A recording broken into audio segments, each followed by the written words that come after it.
நாளைக்கு வந்து ஈக்விட்டி ஸ்டாக்ஸில் எதெல்லாம் price breakout and volume breakout ஆக போதோ அதோடைய ஒரு ஒரு 3 ஸ்டாக்ஸ் மட்டும் நான் சொல்கிறேன். தென் வந்து நம்ம ரெகுலராக ஃபாலோ பண்ணிவிட்டு அதுக்கப்புறம் அதை எப்படி வந்து நம்ம வந்து அந்த ஸ்ட்ராட்டஜி யூஸ் பண்ணி நம்ம எப்படி அதை லேர்ன் பண்ணி ஏர்ன் பண்ணுறதுன்னு பற்றி நம்ம இப்போ பார்ப்போம்.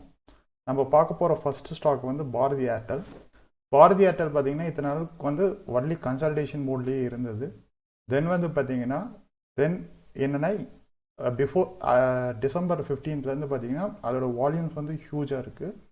ஸோ பார்த்தீங்கன்னா அது வந்து 507 அதை வந்து பிரேக் பண்ணும்போது அதோட ஃபஸ்ட்டு டார்கெட் வந்து 514 அண்ட் செகண்ட் டார்கெட் வந்து 521.41 இருக்கும். தென் வந்து எப்போ இருந்தாலும் எந்த equity stocks or future option எது நீங்கள் போடுறதா இருந்தாலும் அதுக்கு வந்து டைட் ஸ்டாப் லாஸ் போட்டு பழகிக்கிங்க. ஏன்னா ஸ்டாப் லாஸ் போட்டிங்கன்னா தான் மார்க்கெட் ரிவர்ஸ் ஆனாலும் பார்த்தீங்கன்னா நம்மளோட கேபிட்டல் சேஃபாக இருக்கும். நெக்ஸ்ட் செகண்டாக பார்க்க போகிற ஸ்டாக் வந்து எஸ்காட்ஸ். எஸ்காட்ஸ் பார்த்தீங்கன்னா இவ்வளோ நாள் டவுன் ட்ரெண்டில் இருந்து அதுலேருந்து பார்த்தீங்கன்னா 1200 சப்போர்ட் எடுத்து ரிவர்சல் ஆகிட்டு இருக்கு.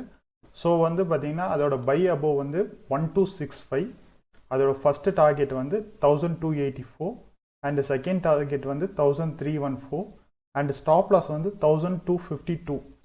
1265க்கு மேலே அதோட வால்யூம்ஸும் நீங்கள் அதே மாதிரி பார்த்தீங்கன்னா இந்த வீக்கில் லாஸ்ட் வீக் ஃபுல்லாக பார்த்தீங்கன்னா அதுக்கு முன்னாடி கன்சல்டேஷன் மோடில் இருந்து இப்போ வந்து அது பிரேக் அவுட்டுக்கு உண்டான சான்சஸ் இருக்குது. ஸோ வந்து இதை வந்து நம்ம ஸ்விங் ட்ரேடிங்க்கு யூஸ் பண்ணிக்கலாம். பிகாஸ் ஆஃப் பார்த்தீங்கன்னா அது வந்து நீங்கள் டே சார்ட்டில் பார்த்தீங்கன்னா அதோட லோ பிரேக் பண்ணி இப்போ அது ஹை ஆகிட்டு இருக்கு. ஸோ வந்து பார்த்தீங்கன்னா அது நீங்கள் ஸ்விங் ட்ரேடிங்க்கும் எஸ்காட்ஸ் வந்து யூஸ் பண்ணிக்கலாம். ஏன்னா பிகாஸ் ஆஃப் அதோட லோ வந்து பார்த்தீங்கன்னா 1228 இதை பிரேக் பண்ணாத வரைக்கும் அது வந்து ஹையில் போகிறதுக்கான சான்சஸ் ஜாஸ்தி. தென் வந்து அடுத்தது வந்து நம்ம பார்க்க போகிறது வந்து HDFC லைஃப். இது வந்து பார்த்தீங்கன்னா பயங்கர வாலடைல் இருக்க ஸ்டாக்கு. ஸோ வந்து பார்த்தீங்கன்னா இது நீங்கள் கண்டிப்பாக வாட்ச் பண்ணி தான் ஆகணும். பிகாஸ் ஆஃப் ஏன்னா ஹை வாலடைல், திடீர்னு எப்போ ஸ்டாப் லாஸ் வந்து ஹிட் பண்ணணும்னு தெரியாது. ஸோ இதோட ப்ராஃபிட் மட்டும் பார்த்தீங்கன்னா இதில் நீங்கள் ப்ராஃபிட்ஸ் வர மாதிரி நீங்கள் புக் பண்ணிடணும். தென் பார்த்தீங்கன்னா இதுவும் அதே சேம் அஸ் வால்யூம் பிரேக் அவுட்டுக்கு ரெடியாக இருக்குது.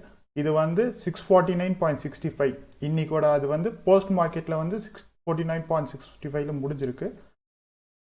650 to 652 நீங்கள் பை பண்ணும்போது உங்களோட ஃபஸ்ட்டு டார்கெட் வந்து 659 அண்ட் செகண்ட் டார்கெட் வந்து 666 இருக்கும். இதுக்கு ஸ்டாப் லாஸ் வந்து 643 பிலோ இன்னியோட பேஸ் கேண்டலாக எடுத்துக்கோங்க. இந்த கேண்டல் பேஸ் கேண்டலாக எடுத்துட்டிங்கன்னா உங்களுக்கு வந்து ஸ்டாப் லாஸ் ஹிட் ஆனாலுமே பார்த்தீங்கன்னா பெரிய லாஸேஜ் இருக்காது. தென் வந்து பார்த்தீங்கன்னா இது யூஸ் பண்ணும்போது பார்த்தீங்கன்னா ஃபஸ்ட்டு வந்து மினிமம் குவான்டிட்டிஸில் யூஸ் பண்ணுங்கள். யூஸ் பண்ணுறீங்கன்ற பட்சத்தில் உங்களுக்கு அது யூஸ்ஃபுல்லாக இருக்கும். தேங்க்யூ.